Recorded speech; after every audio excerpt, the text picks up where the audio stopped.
Mana sanggup jin masuk ke orang zikir barusan. Kalau setan bisa, jin nggak sanggup. Kalau jin masuk, bakar. Aneh saksinya. Ya, tapi kalau setan bisa masuk. Tapi setan yang dulu mereka ikut berzikir dengan iblis. Iblis itu ahli zikir, Pak. Makanya tadi saya minta Ustadz Kamil Fala sholawat dulu. Ya.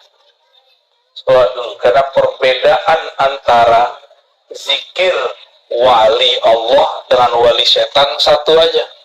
Ada sholawatnya apa enggak? Ya. Ada sholawatnya apa? Enggak. Kenapa mesti ada sholawat? Karena orang bisa zikir cuma karena yang disebut namanya dalam sholawat itu. Siapa nama yang disebutkan dalam sholawat? Allahumma salli ala Sayyidina. Karena ada yang bernama Muhammad. Nah itu dia. Maka kita kenal dengan Sang Ahad. Kalau tidak ada dia, mana bisa tadi berzikir la ilaha illallah. Jadi yang ngajarin kita la ilaha illallah siapa? Ini bisa dibenerin gak nih? Baterainya putus-putus. Zikir juga gitu, Pak. Kalau baterainya putus-putus nggak seru.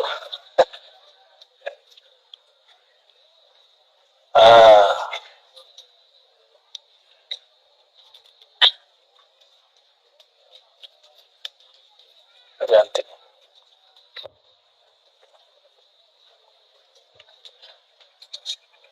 Baik.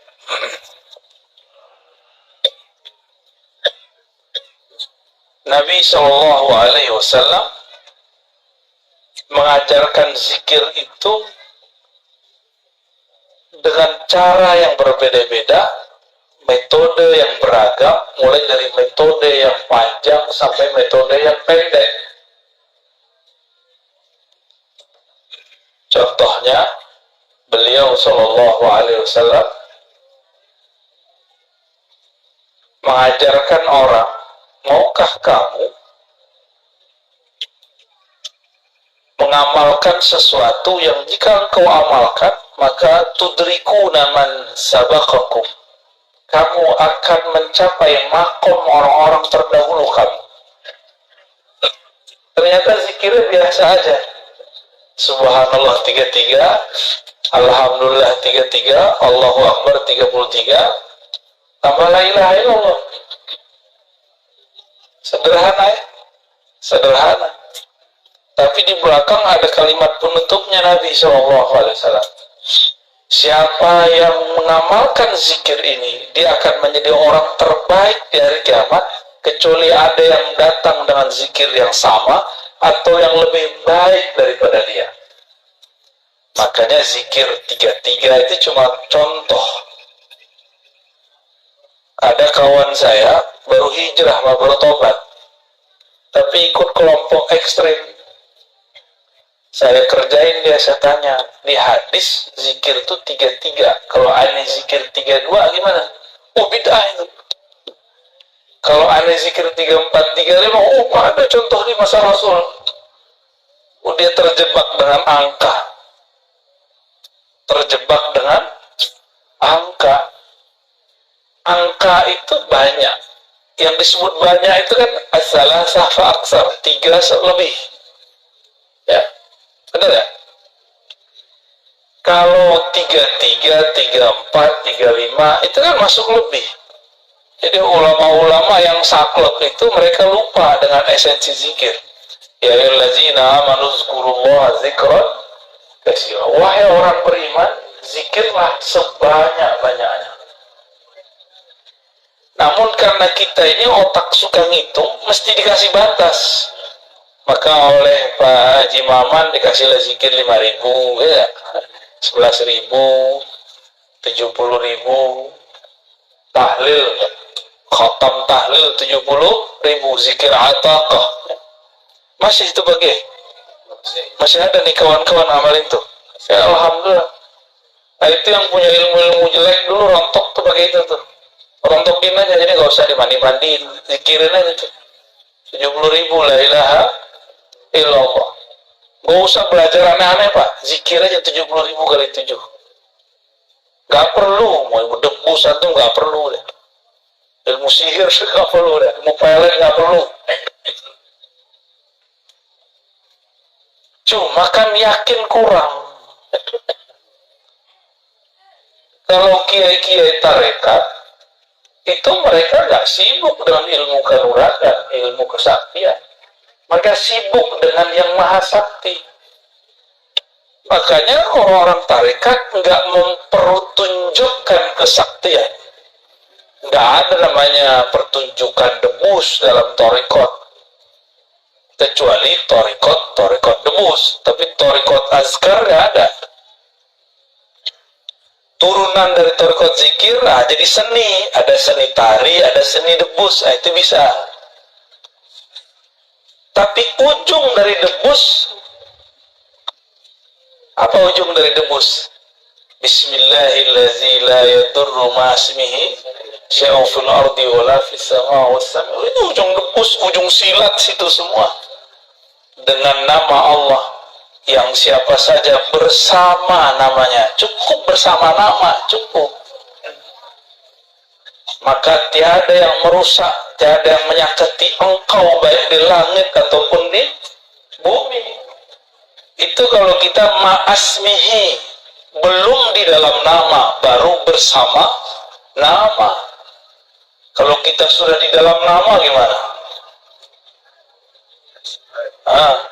Apalagi nama di dalam kita. Jadi zikir-zikir kita ini latihan memaiyahkan asma. Apa arti memaiyahkan? Membersamai nama. Karena nama dan yang punya nama tidak pernah terpisah. Nama dan yang punya nama tidak punya terpisah. Siapa yang punya nama? Allah. Dan yang punya nama itu dekatnya dengan kita lebih dekat dari urat nadi, lebih dekat dari jantung kita sendiri, lebih dekat dari diri kita merasa dekat. Cuma kita kan nggak merasa dekat. Maka zikir-zikir hentak-hentakan itu sebenarnya untuk membuka blok. Kalau bahasa orang di kota, kalau kita di pesantren nyebutnya hijab. Ya. Hijab apa? Hijab kegelapan, hijab cahaya. Ternyata hijab terbagi dua. Ya, hati-hati nih.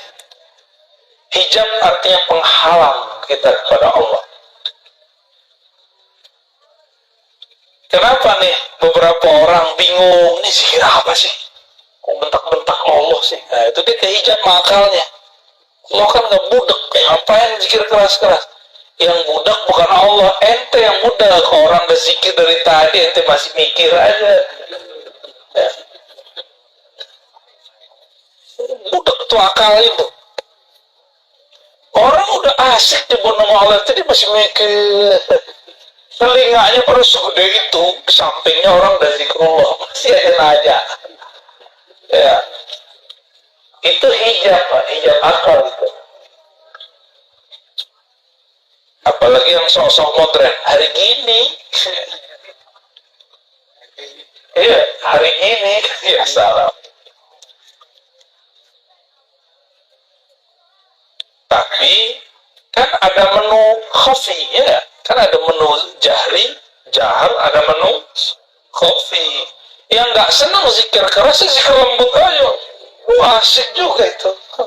Orang nge-rap di luar, kita nge-pop di dalam ya. Boleh, nggak masalah. Ya, antum nggak sedang zikir keras, zikir lembut di dalam. Orang yang sedang asik dengan kerasnya, jangan dilarang. Tuh. Nikmat hidup kalau begitu.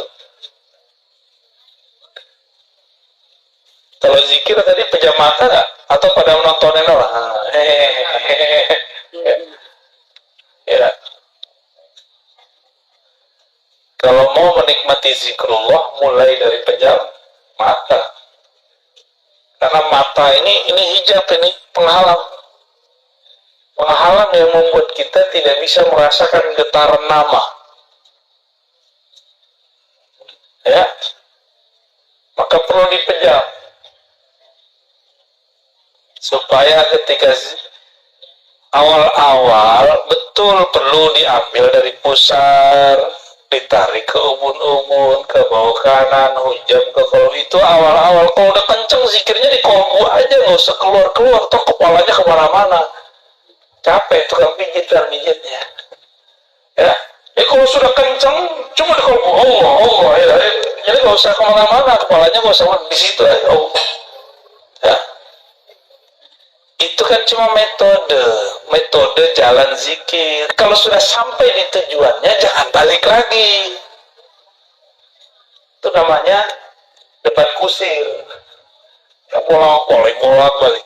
Kalau belum tembus, ulang lagi dari pusat, naik begitu. Ya. Tapi kalau sudah di situ, udah langsung main di kolbunya. Dan itu lebih enak. Kan tujuannya cuma iza dzukirallah wajilat qulub. Kalau disebut nama Allah, kalbu bergetar. Kalau getarannya sudah main, maka dia akan bergerak di dalam. Gak perlu ditarik-tarik ke otak lagi, ya. Jadi besok-besok kalau zikir lagi, jadi kepala antum tuh rehat. Cuma gini aja, itu udah nikmatnya bukan main. Itu jantung tuh farhan dia. Tahu farhan nggak? Apa arti farhan? Hah? Farhan bukan nama teman itu. Apalagi nama yang punya toko sebelah. Oh, nama sopir Grab ya? Bukan, farhan artinya bahagia. Karena kutul qulub zikrullah. Makanannya kolbu adalah menyebut nama Allah. Kalau makanannya kiai kan bukan hanya nasi, asap juga. Ahli hisab. Dukhon. Di Quran itu ada surat Dukhon. Waktu awal pandemi, itu ada ustadz cocok logi, nakut-nakutin umat pakai hadis palsu. Bahwa 15 Ramadan terjadi Dukhon. Ya, kiai-kiai ketawa, ada Dukhon tiap hari. Dukhon namanya itu, rokok asap. Jadi berzikir itu jangan sibuk di jalan. Teknik dari ambil dari ubun-ubun itu jalan. Kalau kita sudah masuk ke dalam rumah, jangan keluar-keluar lagi. Ya. Ini kepada para pencinta zikrullah nih. Kalau zikirnya tadi udah cepat kan? Kolbu itu lebih cepat dari lisan, lebih cepat dari kepala. Kalau awal-awal boleh begini, kalau kepala kalau udah cepat gimana? Kayak gimana? Kira tripping dalam orang ya. Jadi lucu, ya. Cukup kepalanya juga. Begitulah Rasulullah SAW. Karena Rasulullah itu puncaknya zikrullah. Beliau nggak perlu gerak. Jadi kalau orang nanya Rasul nggak pernah zikir begitu, iya Rasul, bukan ente. Ente kan bukan Rasul. Dari mana kita tahu faham ini? Ketika ada orang ngadu kepada Rasulullah, oh Rasulullah itu ada orang zikir kok dia bener, kok dia teriak-teriak. Apa kata Nabi? Uzkurullah, berzikirlah kamu kepada Allah hatta yaqulul munafiqun muraun, sampai orang munafik tuduh kamu ria, sampai orang-orang nuduh kamu majnun. Itu kan hadis ada semua, dan hadisnya saling menguatkan, hasan li ghairihi. Yang mendhaifkan berarti ketahuan deh nih ya. Dia pengen mendhaifkan zikir kita, Pak. Di masa Rasulullah lebih dari kepala gerak, Pak. Ayat turun mereka pingsan. Di masa para tabi'in, Sayyidina Al-Hasan Al-Basri, sanad zikir kita kan salah satunya lewat Sayyidina Al-Hasan. Hasan Al-Basri berguru kepada Sayyidina Ali. Itu Al-Hasan Al-Basri dibacain ayat, dia masuk ke dalam satu masjid, orang lagi baca ayat surat Al-Hadid, alam ya'ni lilladzina amanu an takhsha'a qulubuhum li dzikrillah. Kapan orang-orang beriman hatinya tunduk jika menyebut nama Allah, hatinya tunduk untuk berzikir, hatinya betah untuk berzikir? Kapan? Nah, itu ayat turun tuh, yang tadi tuh nonton tuh, atau tadi kalau nonton boleh tapi menikmati, tapi yang mempertanyakan, wah beda ini ya, itu kasihan yang begitu. Nggak dapet ya, asalnya dia nggak dapet. Menu-menu itu banyak, nggak cocok ya, nggak usah dinikmati, kita pakai versi kita sendiri ya. Misalnya torikot saya Syazili, di Syazili nggak ada begini. Torikot itu cuma jalan, tujuan torikot berzikir. Sekarang ente sudah zikir, tinggalkan nama torikot kalau sudah nyebut nama Allah. Jadi kadang-kadang torikot itu jadi hijab, muter, padahal dia sudah dekat. Udah mau masuk, dia jalan lagi. Udah masuk, dia jalan lagi. Oh, itu bukan torikot saya. Jangan begitu kalau sama Allah ya. Apa arti torikoh? Jalan. Kalau alamatnya udah dapet, masih penting nggak jalan? Udah nggak penting jalan, Pak. Yang penting nyampe. Ya. Yang penting, untuk apa punya banyak mobil bagus tapi nggak satu pun bisa disetir? Nah, bensinnya nggak ada. Untuk apa punya banyak motor tapi nggak satu pun ente bisa bawa? Satu kendaraan tapi sampai bisa ngantar kita bolak-balik, nggak rusak-rusak, itu lebih afdol ya. Kan banyak juga yang datang ke saya, oh saya banyak torikot. Iya. Nah, terus maksudnya apa banyak torikot? Ya gitu. Pengen unjuk gigi ya, untuk apa? Kalau orang banyak torikot, pencirian dia nyaman zikrullah. Bukan kemana-mana kor-kor, aku banyak zikir, aku banyak kira, banyak torikot. Nggak perlu ngomong begitu. Ya.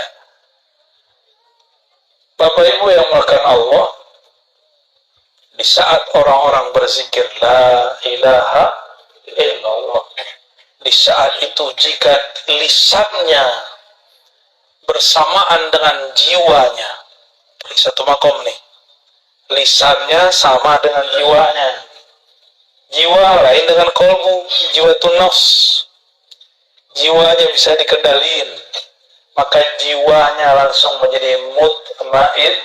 Nah, kalau masuk ke kolbu jadi radiyah mardiyah. Kalau orang zikir la ilallah dengan kolbunya, dengan jiwanya, apa yang hasil pada dirinya? Itulah yang disebut di dalam hadis qudsi, la ilaha illallah hisni. La ilaha illallah itu benteng aku, bentengnya Allah. Jadi bentengnya Allah bukan tembok tebal-tebal, tapi kalimah yang sudah masuk mendarah daging ke dalam badan, itulah benteng hakiki. Nanti kalau pandemi datang yang gede lagi, panik nggak? Kalau panik berarti bentengnya belum kuat. Kena nggak apa-apa, yang penting jangan panik. Karena serangan virus itu bukan ke badan yang bahaya. Yang bahaya itu ke pikiran. Berarti benteng rohaninya jebol. Coba tanya alumni COVID, lulusan COVID LC, lulusan COVID, tanya tuh, pasti waktu mengalami dia kayak pengen mati aja bawaannya. Putus asa, benar nggak? Putus asa itu adalah torekot syaitoniyah. Torekotnya setan. Isinya was-was. Jadi orang mati bukan karena COVID-nya, mati karena was-was. Apalagi Bapak bisa bayangin, Ibu bisa bayangin, diisolasi mandiri, tapi isolasi karantina, bukan mandiri. Di karantina nggak boleh ketemu siapa-siapa, wah itu lebih gawat lagi. Dan dia belum pernah belajar thariqah zikir. Orang ini kasihan, sungguh kasihan. Nggak ada teman zikirnya, nggak ada temannya. Ya, disitulah pengalaman kita, kawan-kawan kita banyak yang meninggal. Dan kawan-kawan saya pernah belajar zikir Allah dalam kolbu dan la ilaha illallah, rata-rata mereka sehat, rata-rata. Dan ketika sehat dia datang kepada kita terus bilang, terima kasih Bu ya, terima Ustaz udah ngajarkan zikir ini. Jadi teman saya ketika saya sakit. Kalau dia mati dalam zikrullah. Kalau dia hidupnya betul-betul berkesan. Cuma maklum, manusia kan pelupa. COVID yang Delta baru pergi kemarin, tapi kan kita udah lupa aja, Pak. Ya, pengen kena lagi. Ya. Nah ya. Enggak, beneran. Untung kita di negeri Katulistiwa. Virus kalau udah keluar cuma berapa lama mati. Kalau di negeri kita, kalau di negara subtropis dingin, itu virus seneng. Maka Allah betul-betul sayang kepada kita. Alhamdulillah, kasihan kepada mereka yang tinggal di subtropis. Tapi karena Allah Maha Hebat, tenang aja ya.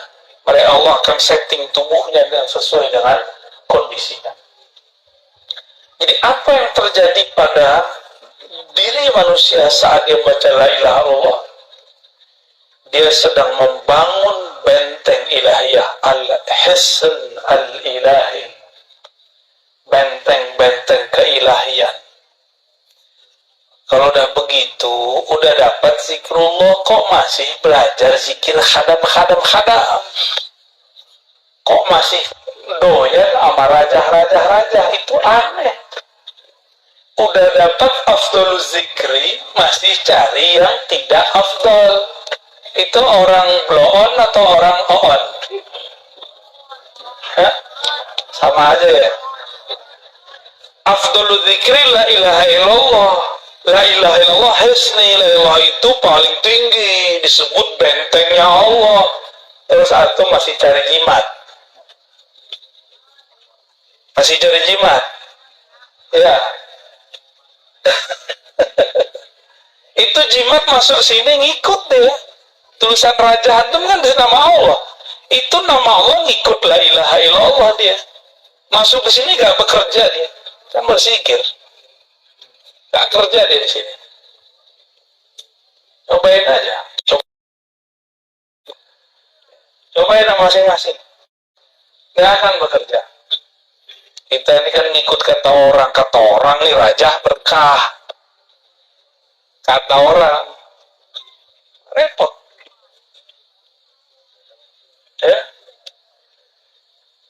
Udah dapat kerjaan, betapa bodohnya manusia, udah dapat zikir paling afdol, masih ngambil penjagaan diri yang gak afdol.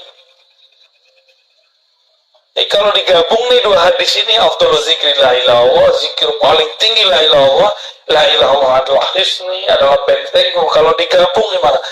Benteng terkuat itu la ilaha illallah. Cuma ya rutin. Kok kerja bisa rutin? Kenapa kita mau rutin kerja, Pak? Karena pengen dapat gaji kan? Bener.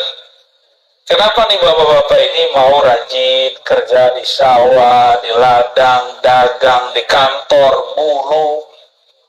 Kenapa? Karena pengen dapat hasil. Ini hasilnya udah Allah kasih duluan. Masih kurang yakin? Jangan-jangan memang kita kurang yakin kepada Allah Subhanahu wa Ta'ala. Itu Nabi Sulaiman mau terbang zikirnya bismillah doang, Pak. Jadi Nabi Sulaiman cukup dengan bismillah terbang. Itu udah bui-bui macam la ilaha illallah, terbang-terbang ya. Emang mau terbang. Keren-keren, Pak, terbang pakai bismillah. Yang keren itu pencet-pencet aja pakai tangan. Dapat tiket terbang. Bismillah.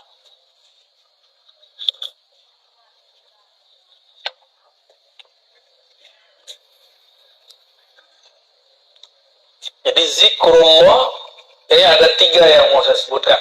Zikrullah, qutul qulub. Itu udah tadi ya. Zikir Allah, mengingat Allah itu makanan kalbu.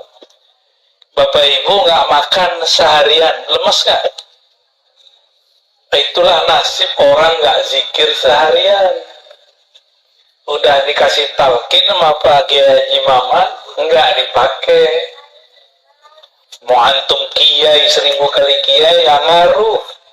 Oh, saya bisa baca kitab, nggak masalah. Nabi nggak perlu baca kitab begituan. Kitab kuning kan baru kemarin sore ada. Nabi memang baca kitab kuning. Enggak, Nabi nggak perlu kitab kuning, di dalam dirinya semua kitab ada. Maka an-nabil ummi, bukan Nabi tidak bisa baca tulis. An-nabil ummi, Nabi induk semua kitab, ummul kitab, itu artinya. Allahumma sholli ala sayyidina Muhammad an-nabiyil ummi, Nabi yang al-ummi. Al-ummi itu bukan dia nisbah, bukan Nabi yang nggak bisa baca tulis. Nabi yang di dalam dirinya ada induk semua ilmu pengetahuan. Itu an-nabiyil ummi. Salah satu pengetahuan kitab di dalam qalbu Nabi adalah risalah la ilaha illallah. Ketika beliau mengatakan afdhalu dzikri la ilallah, itu adalah ikhtisar dari isi kitab di qalbunya. Itu baru satu kitab, Pak. Zikir risalah la ilaha illallah. Jadi di qalbu Nabi itu ada semua risalah, rahasia-rahasia. Tapi umur beliau pendek. Yang penting Mekah sudah ditaklukkan, syariah sudah mapan. Maka orang tidak akan mengkultuskan orang yang di kolbunya ada risalah kita. Sayyidina Isa, beliau menampilkan isi kitab kolbunya sebelum syariat Bani Israel waktu itu mapan. Akhirnya mereka menyembah Nabi Isa. Salah satu isi risalahnya apa? Rahasia nama Allah Hayyun dan Hayat, Muhyi. Ada orang udah mati, dipegang dadanya oleh beliau, hidup Pak. Orang kira ini Tuhan, ini bukan manusia ini. Nabi Muhammad kan sering melakukan itu, cuma nggak dieksplor di banyak riwayat. Saya pegang, Pak, beberapa riwayatnya. Nabi menghidupkan orang mati, ada riwayat, tapi didoifkan oleh ahli hadis yang nggak percaya. Mereka cari-carilah kesalahan hadis itu. Itulah rahasia kenapa syariat dimapankan di masa Rasulullah, sedangkan rahasia-rahasia kolbu ini tidak berhenti, turun terus. Inilah makna al-ulama warasatul anbiya. Ulama mewarisi risalah-risalah kitab dari kolbu an-nabi al-ummi. Langsung, Pak. Nggak lewat Google, nggak lewat kitab kuning. Kitab kuning itu dari sini, dari kolbu. Jangan dibalik. Ini kiai-kiai udah kehijab ini, santri-santri udah kehijab. Kok kolbu ngikutin kitab kuning? Salah itu. Kitab kuning pemahamannya harus ngikutin rahasia warisan kolbu Rasulullah SAW. Itu yang baru sahih, warisan Rasulullah. Baru pewaris Rasul ente. Kalau enggak pewaris kitab bulukan itu namanya. Itu kan kitab komersial, orang jualan supaya kaya, udah kaya itu yang jualan kitab. Kita masih puji baku, dan berapa banyak kitab yang salah cetak. Laknya hilang, gawat sudah. Udah berapa banyak kitab salah cetak. Kalau nggak punya kolbu, beres kita, sesat menyesatkan udah. Saya udah banyak apa ketemu. Tiap hari kan kita kerjanya bolak-balik kita. Kita bingung, ini kitab ini kok masih dipertahankan di pesantren. Ya. Banyak. Kita ini kan fanatis ke kitab kuning. Kitab pun mubin nggak fanatis. Ya. Kitab pun mubin. Itulah umul kitab, rahasianya ada di Al-Fatihah. Al-Fatihah terkumpul di dalam basmalah. Basmalah terkumpul dalam ba terkumpul dalam satu titik. Kalau sudah di titik nggak usah keluar lagi, zikirnya di situ aja. Ya. Makanya kolbu itu belakangnya ba supaya langsung masuk ke sana. Di depannya kof. Wah, tuh rahasia huruf tuh banyak ya. Saya nggak usah bahas rahasia huruf lama-lama ini. Jadi la ilaha illallah itu makanan kolbu paling mahal. Cara menikmatinya macam-macam. Ada yang pedas, ada yang manis. Yang pedas torikot qadiriyah, yang manis torikot naqsyabandiyah, gitu. Kan ada yang nggak senang pedas-pedas, senangnya manis-manis. Kalau orang Banten nih senangnya pedas manis. Dapat zikirnya yang keras, dapat zikirnya yang manis. Alhamdulillah. Ada yang senangnya nge-rap musiknya, ada yang senangnya melankolis, ya, melo-melo musiknya yang syahdu-syahdu. Itu pilihan kita aja. Itu kan musik di dalam diri. Jadi zikir keras lembut itu adalah hentakan di kolbu. Nggak ngaruh orang di luar sana. Mau di luar sana orang bentak-bentak, kalau di kolbunya lembut, tetap kolbu lembut deh. Ya. Ini contoh nih, yang lagi sibuk makan handphone. Orang berzikir keras-keras di sampingnya. Dia masih sibuk. Pasang status. Lagi ikut majelis zikir nih. Lah, kok bisa orang ikut majelis zikir pasang status? Ya, canggih zaman sekarang ya. Lumayan lah, dapat berkah. Iza marotum biridil jannah. Tahu kalau kamu lewat di majelis-majelis di taman-taman surga, maka petiklah, icip-iciplah, coba-cobalah. Lumayan. Ini kan saya pernah cerita, di sini di mana nih? Guru dari guru saya, namanya Syekh Husain Usairon Al-Lubnani, mantan orang Syiah, ngejekin ahlu sunnah Torikot Naqsyabandiyah yang ada di Masjid Jami di Lebanon. Itu zikir, Pak, ba'da sholat. Al-Qawlu zikri la ilaha illallah. Itu di sana zikirnya sama dengan di sini. Ya. Sekarang kan udah ada YouTube kan. Kita kan udah jadi wali YouTube. Orang wali kutub, kita wali YouTube. Tinggal cek aja zikir tarekat Lebanon, Beirut, Turki, sama kayak di sini. Beda hidung aja, mancung sama nggak mancung. Ya. Beda brewok sama nggak brewok, itu ya bedanya.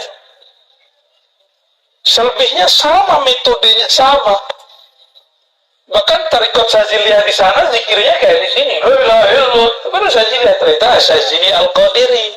Kalau di sini kan anak Syabandi ada Qadiriyahnya, Qadiriyah ada Syabandiyahnya. Yang penting dapat Qadiriyah udah pasti zikir kenceng.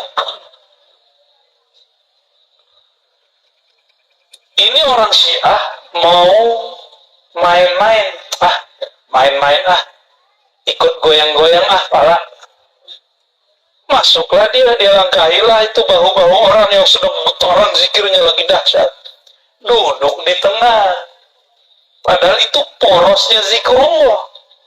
Dia duduk di situ. Dari kiri kanan, coba kepalanya miring.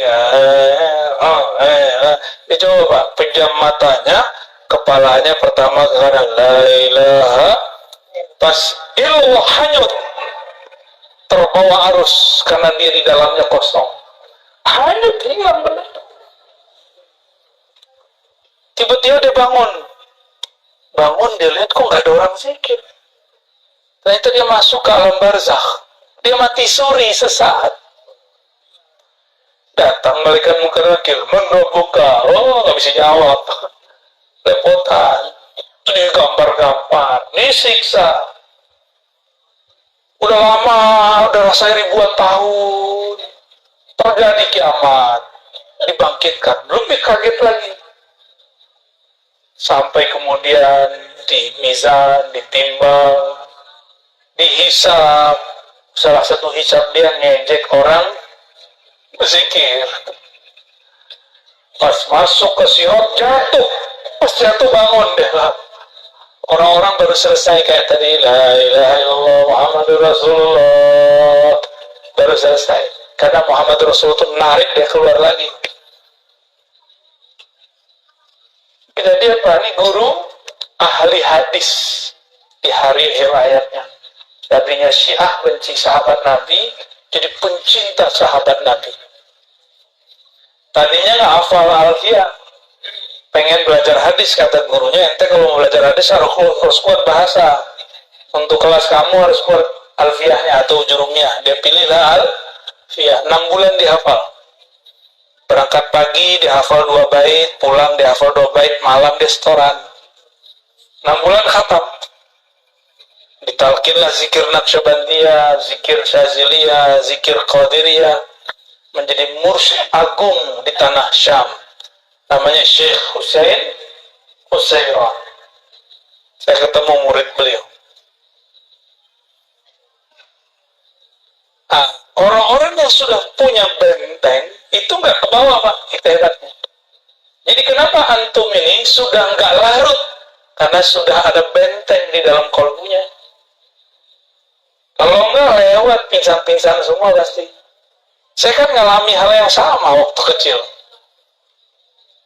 Zikir Samaniyah Qadiriyah, orang baru afdhal zikri la ilaha kita udah hilang. Sama kasusnya, mirip-mirip kayak tadi. Tapi kalau di sana, Pak, di kampung saya, sebelum Jumatan itu tahlil dulu, afdhal zikri la ilaha illallah la ilaha. Itu setiap kali saya merem saya diputar ke alam semesta itu. Waktu umur masih 9 dan 10 tahun. Sampai sekarang saya nggak bisa lupa. Saya datang ke guru saya, guru saya di depan, jadi mursyid saya di depan. Saya nginep di surau beliau, zawiyah beliau, tempat suluk beliau setiap malam. Saya tanya, beliau diam aja. Datang ke mak saya bilang, kamu ntar akan jalan-jalan, itu kerja aja, katanya. Kita kan penakut, nggak berani kemana-mana, pisah dari mak nggak berani. Tapi ibu saya saja dia bilang, kamu nanti akan jalan-jalan kemana-mana. Ternyata sudah terbaca dari zikrullah. Itu kejadian.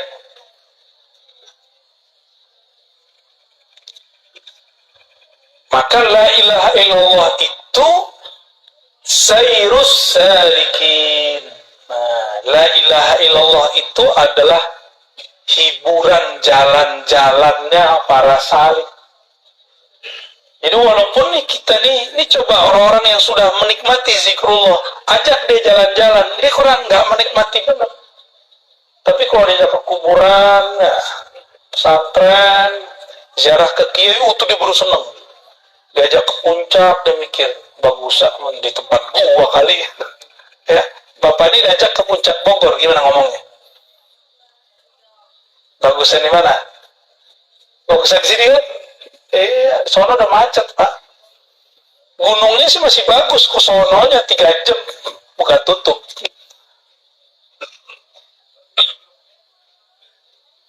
Jadi la ilaha illallah itu kapalnya orang yang sedang suluk kepada Allah Subhanahu wa ta'ala, cepat kepada Allah itu.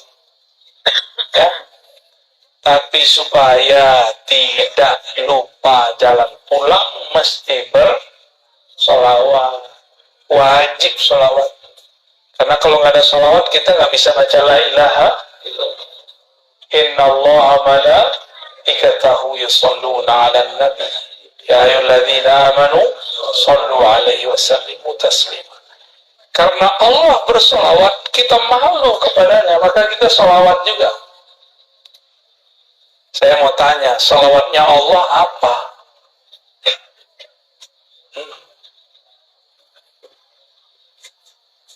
Kalau malaikat kan Allahumma sholli ala Muhammad, itu malaikat. Allah solawatnya gimana? Masa Allah doa ke Allah kan? Allahumma sholli ala Muhammad, gua mah Allah. Aku Allah. Nah, itu gimana dia ngomongnya? Nah, itu rahasia Pak ya. Yang ngikutin kajian di YouTube terpaham ya. Malam ini nggak dibuka dulu ya. Karena ada yang protes soalnya. Nah, itu yang kedua. Yang ketiga, la ilaha illallah atau zikrullah itu adalah miftah min mafatihil jannah. Kunci daripada kunci-kunci surga. Mana dalilnya? Man qala la ilaha illallah dakhala jannah. Siapa yang baca la ilaha illallah pasti masuk surga. Dan lafaz ini nggak main-main, dakhala. Dakhala itu fi'il madhi. Sebelum masuk surga dia udah masuk duluan. Kalau diterjemah, kalau versi harfiahnya gimana? Man qala la ilaha illallah, siapa yang telah berkata la ilaha illallah, maka dia telah masuk surga. Jadi kita ini kalau zikrullah sebenarnya udah di surga, tapi karena pikiran ini masih menghijab, badan ini masih menghijab, tidak terasa kalau sudah masuk ke sana. Gitu. Ya. Di surga kawin-kawin dong? Enggak. Orang bosan Pak kawin di surga. Udah bosan. Kenapa kemudian mereka nikah lagi, kawin lagi, jima lagi? Kenapa mereka begitu? Itu untuk menawar rindunya kepada yang punya nama. Nah, ini torikot para arifin. Jadi aulia-aulia ini kenapa dulu kiai-kiai wali-wali itu banyak istrinya? Itu bukan untuk syahwat, Pak. Tapi kerinduannya kepada Allah nggak bisa diobati kecuali dengan menikah lagi. Ya, ini bukan pembenaran lah ya, ini nggak percaya untuk bisa begitu. Inilah dasarnya. Jadi bukan karena banyak orang mati di akhir zaman 1:50 kan ada di sini kan? Rajulun, satu laki-laki itu qaimun ala khamsina imra'ah. Itu nanggung menikahi 50 perempuan, satu laki-laki. Sekarang satunya kayak kan? Ya, menambahnya. Mata sih jelalatan. Ya, urusan sarung sudah melorot. Ya, takwa. Iya, mata kita mah sama Pak.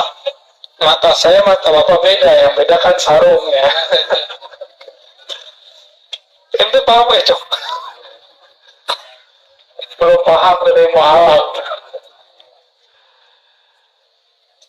Jadi kenapa di surga itu banyak kawin, Pak? Banyak pernikahan. Itu bukan karena syahwat. Jadi orang salah paham surga itu dikira tempat mengeksplorasi untuk menyalurkan syahwat. Itu penghinaan terhadap Allah. Ya, enggak. Tapi begitulah Allah apa istilahnya, bersiloka, bersendagurau dengan hambanya. Ada hamba-hamba yang kebawa sendaguraunya. Diceritakan di surah Waqi'ah, ya, uruban atraba inna ansha'nahunna insya'a faja'alnahunna abkara uruban atraba. Udah jorok aja otak mikirnya. Itu kalau diterjemahin apa, Pak? Kan lagi direvisi sama Kementerian Agama karena dianggap terjemahannya jorok. Ya biasa aja kali. Urban atroba itu, mohon maaf ya, kalau cowok atletis, koi. Kalau cewek, hunna, kan perempuan di situ. Gambaran kita mengenai lawan jenis yang bikin birahi apa? Itu urban atroba. Ya, bayangannya sendiri ya. Nggak boleh saya sebut, karena beda kita, beda mazhab. Ada yang senangnya hitam-hitam, ya kan? Ada yang senangnya bening-bening, ada senangnya sawo mateng, ada yang sawo separuh mateng. Dari mana saya tahu Pak ini, Pak? Kita buka kitab tafsir Zamakhsyari. Itu orang Mu'tazilah, Persia, bukan orang Arab. Ketika orang Arab mengatakan al-jamal nisful bayat, putih itu separuh cantik. Kata Zamakhsyari, enggak, justru sawo mateng itulah separuh cantik. Iya. Kalau kita kan seneng tuh sama muka-muka Arab ya, muka-muka kulit babi itu. Gak ada pigmennya, Pak. Muka-muka orang Barat kan gak ada pigmennya tuh, merah semua. Kalau putih tuh Cina, beda lagi. Kata teman gue ini, dia nakal juga nih. Kulit bengkoang, kayak bengkoang dikupas nih, putih kata orang. Ada yang senang begitu. Tapi orang-orang di Eropa senangnya gimana? Sawo mateng. Ya, serius. Kalau kita, jadi kita nggak usah berpikir ala mereka, kita mikir ala kita aja. Itu penafsiran, ya, beda kampung, beda selera.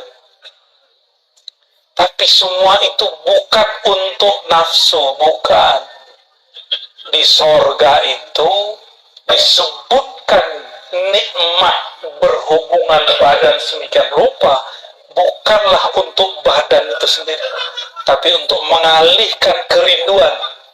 Karena seorang hamba hanya bertemu Allah pagi dan sore. Dari pagi ke sore sudah 500 tahun. Berapa tahun? Sehari di surga berapa?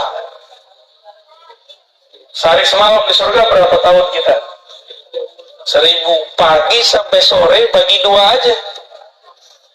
Jadi Allah itu menampakkan, mengangkat tabir hijab, sehingga hamba-hambanya melihat tergantung pemarifatan dia waktu di bumi. Nanti mereka memandang Allah tuh, langsung sujud ketika Allah membuka tabir. Itu yang disebut memandang, bukan mengongong begini, bukan ya. Lalu Allah tutup lagi ketika waktu duha sudah datang. Jadi syuruk ke duha, kira-kira begitu di sana. Dan mereka lupa dengan semua nikmat jima, lupa nikmat khamar, lupa nikmat madu, lupa semua. Ketika Allah sumber semua kenikmatan melihatkan dirinya, memperlihatkan tajallinya, lupa semua. Lalu Allah tutup tabir, mulailah mereka rindu, ditunggu sehari, 2 hari, 3 hari, hitungan bumi di sana belum sehari 2 hari. Dihitung sampai sore, 500 tahun. Selama itulah mereka doyan menikah. Wali-wali Allah di bumi, kalau mereka nikah banyak, itu babnya, bukan karena syahwat dia. Jadi jangan suuzon sama kiai yang banyak istri. Tapi kalau samping saya kayaknya banyak minal muwahhidin, ya. Orang-orang ahli tauhid. Oh, kayaknya ada tuh satu dua tuh ente Masna ya. Kopiahnya kenapa disunat tadi? Waktu pertama kita datang sini kan kopiah masuk ke aras. Masya Allah.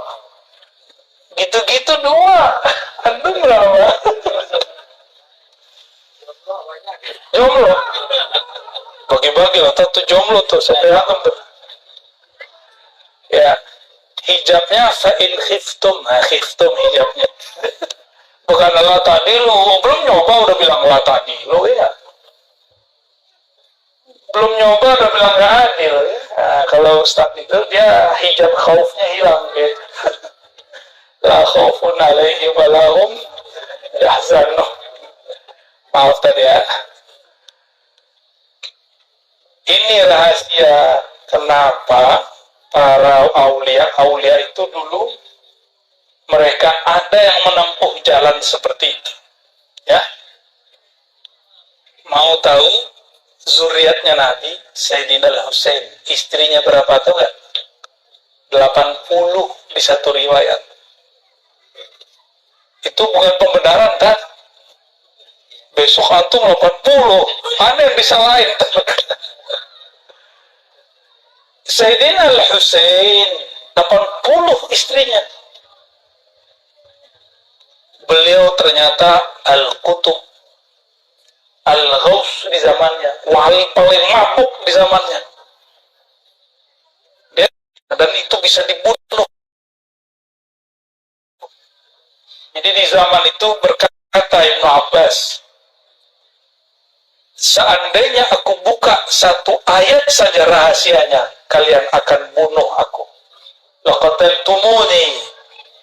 Tapi zaman ini makrifat setan sudah dibuka.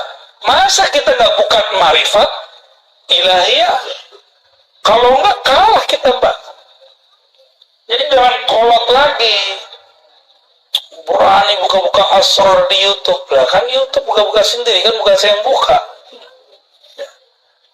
Daripada torikohnya torikoh syaitaniyah, dan kita buka juga yang torikoh ilahiyahnya, torikoh Nabi Muhammad SAW.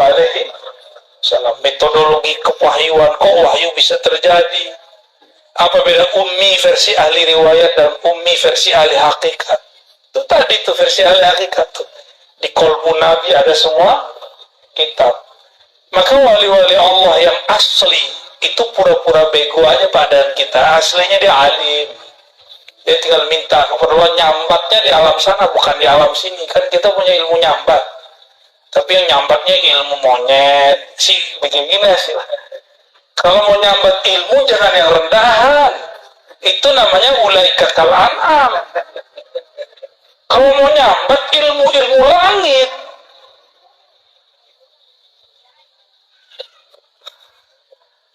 ya. Jadi yang dulu pernah belajar silat nyambat ini nyambat itu, udahlah, antum cukup belajar zikir aja mal pakai Haji Maman. Itu ntar nyambat asror pakai la ilaha illallah, nggak disadari dapat. Asror itu kan nggak perlu antum jadi aneh-aneh. Justru semakin masuk kalimat itu semakin normal kita hidup, semakin jadi manusia yang utuh, kecerdasannya utuh, pikirannya fokus. Kalau dia kerjanya lebih fokus. Kalau dia berjuangnya lebih tulus. Kalau dia gurunya lebih ikhlas. Kalau dia suami istri, akan lebih penyayang kepada pasangannya. Ya, maka wajib belajar zikir khafi biar lembut, ya, biar lembut. Kalau antum ini masih suka kasar sama pasangan, berarti kurang zikir lembutnya. Tutup dengan selawat biar kelembutan Rasulullah muncul di dalam diri. Jangan zikir doang. Nah, ini kenapa nih banyak yang mengeluhkan, suami saya, istri saya habis zikir kok kaku. Karena dia zikir, tapi zikirnya tidak dipati dengan sholawat. Tahu pati? tidak ditutup dengan sholawat. Sholawat itulah yang melembutkan segala-galanya. Kenapa iblis segaring itu ngomong? Kenapa iblis sekeras dan sekasar itu dan pendendam? Karena dia tidak bersolawat kepada Rasulullah Sallallahu Alaihi Wasallam. Gak pernah dia mau solawat. Yang dilihat Muhammad, yang dia lihat Muhammad bin Adam, keturunan Adam. Muhammad tuh Adam ngapain solawat? Dia nggak ngelihat Muhammad itu Ahmad, Ahmad itu Ruhullah, dia nggak lihat. Karena memang iblis walaupun masuk surga dia cuma mukasyafah, tapi tidak sampai musyahadah. Mukasyafah artinya apa mukasyafah? Dia melihat alam malakut, tapi tidak sampai kepada musyahadah, memandang kepada penguasa alam malakut dan jabarut. Nabi Adam, karena dia solawat, Allah izinkan dia melihat di aras itu tulisannya apa. Iblis nggak lihat itu. Ya.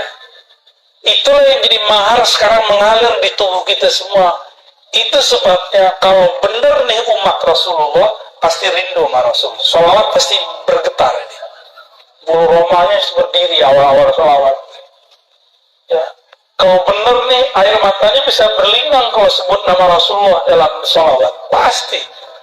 Karena Rasulullah SAW menghikayatkan ketika Sayyidina Adam hendak ingin memeluk Sayyidatuna Hawa, ditegur oleh Allah lewat Sayyidina Jibril, dam, mahar.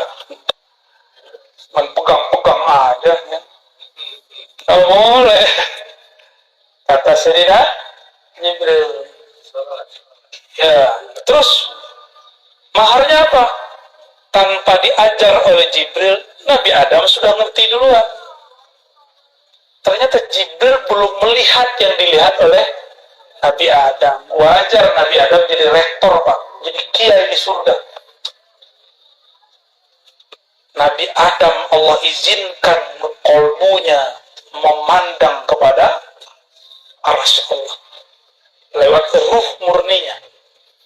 Di aras dia lihat ada tulisan, ngeliatin namaku bukan namaku, tapi kok nama Muhammad, la ilaha illallah Muhammadur Rasul, kok itu di sana?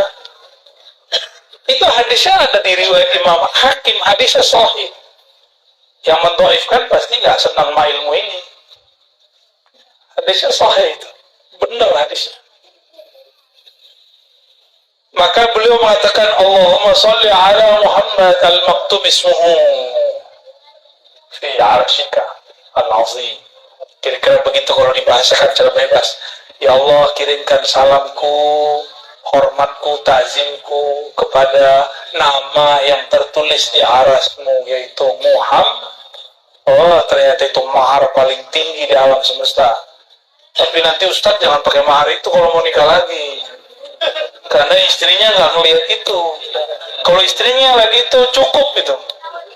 Datang ke kita pakai mahar salawat aja. Enak juga tuh ya. Tapi nafkah kan nggak bisa pakai salawat. Langsung sah. Maka berkah salawat itu hawalah Sayyidina Adam menggauli Sayyidatuna Hawa. Jadilah anak kita ini buah dari sholawat itu.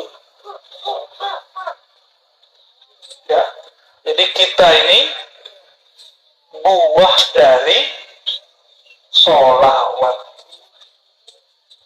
Jadi kalau kita zikir mana yang paling sering dibaca? Ya dua itulah. La ilaha illallah sama sholawat. Muhammad Rasulullah Sallallahu Alaihi. Nggak boleh keluar dari dua itu dah. Sebelum Nabi Muhammad yang fisik lahir, orang-orang udah zikir sholawat nyebut nama beliau. Berarti beliau sudah ada, tapi dia alam yang lain. Itu yang beliau sebut, aku sudah jadi Nabi, kalau dia belum ada kok.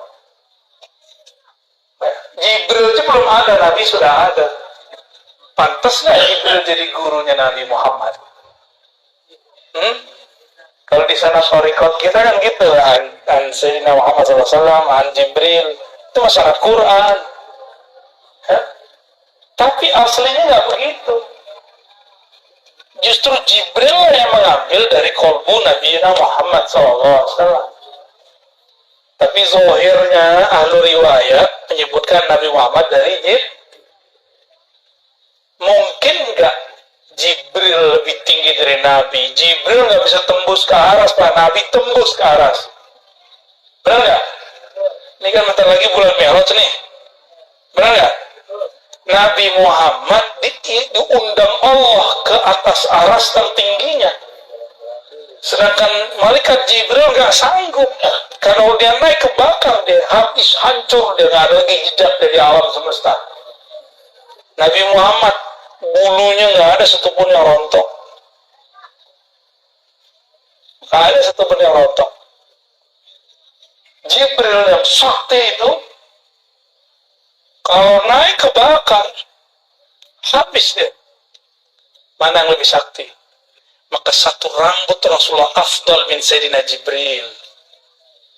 Satu rambut Rasulullah lebih mulia dari Sayyidina Jibril. Bid'ah ngaji begini. Ya, kayaknya bid'ah bener ini ngaji begini ya. Udah dulu lah. Udah jam berapa nih? 11 ya. Saya besok, malam ini harus balik ke Jakarta. Besok pagi sudah ada jadwal ngajar pada subuh. Lanjut ke Mabes. 2 Mabes, Pak. Baru bisa, enggak, sampai malam lagi. Sampai malam lagi. Jadi mohon izin, tanpa mengulangi salam ta'zim kepada semua para kiai ajengan, para hadirin, hadirat. Mungkin tidak bisa salaman, saya mau langsung pamit ya di sini. Mohon ridhonya kalau ada yang tersinggung, ya. Mohon maafnya jika ada yang kurang berkenan. Ya. Kesimpulan kajian kita malam ini sederhana. Afdalul dzikri la ilaha illallah. Afdalus syukri wa du'ai alhamdulillah. Doa tertinggi, zikir aurat tertinggi adalah alhamdulillah. Alhamdulillah itu inti dari nama Nabi Muhammad. Nabi Muhammad itu dalamnya hamd. Maka orang sholawat itu sudah bersyukur. Semoga kita termasuk mereka ahli tauhid dan orang bersyukur kepada Allah Subhanahu wa ta'ala. Mohon izin Pak Kiai.